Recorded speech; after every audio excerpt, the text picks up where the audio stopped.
le cadre du Pinel, il est effectivement possible d'acheter des opérations dans l'ancien, ça va être de la rénovation, et donc vous allez avoir une partie de votre investissement qui sera de la réduction d'impôt Pinel, classique, vous avez une réduction de 2% par an sur le montant de l'investissement, et il y aura une partie de votre investissement, une partie des travaux que vous allez pouvoir passer en déficit foncier.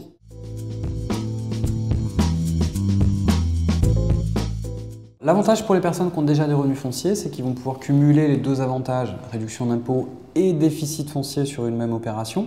Mais j'irai même au-delà, c'est des gens qui n'auraient pas de revenus fonciers. Ça peut être très intéressant pour eux puisqu'ils vont pouvoir les déduire de leur assiette imposable. Donc avoir un gain fiscal en fonction de leur tranche marginale d'imposition. Donc la limitation sur les 300 000 €, elle ne touche que la partie Pinel. C'est-à-dire qu'en Pinel, on ne peut pas investir plus de 300 000 € par an avec un plafond de 5 500 € par mètre carré.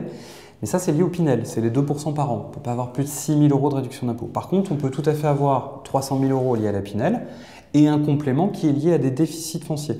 Donc avoir une opération de 500 000 €, 300 000 en Pinel et 200 000 en optimisation de déficit foncier.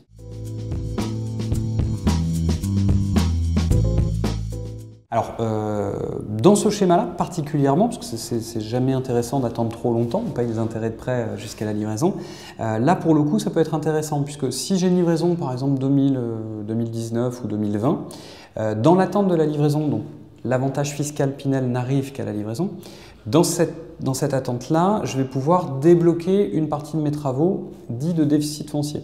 Si je mets 10 000 € par an, je vais pouvoir les enlever de ma tranche marginale d'imposition, donc gagner 3 000 € si je suis sur une tranche à 30%, ou 4 500 € par tranche de 10 000 si je suis sur une tranche à 45%.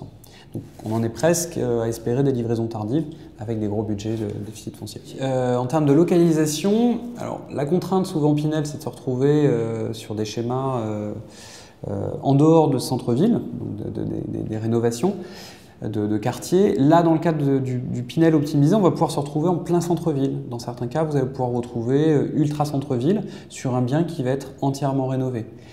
Autre avantage sur ce type de bien, on peut aller au-delà de 300 000 €. On ne va pas avoir la gêne fiscale que l'on aurait sur du Pinel classique. Vous pouvez avoir 300 000 € qui sont éligibles au titre de Pinel et 60, 80, 100 000, 200 000 € de travaux éligibles au déficit foncier. Donc ça permet d'aller sur des opérations un petit peu plus importantes, alors mieux positionnées, un petit peu plus cher au mètre carré, ou plus importantes en termes de volume, aller sur du T4 ou du T5 en centre-ville.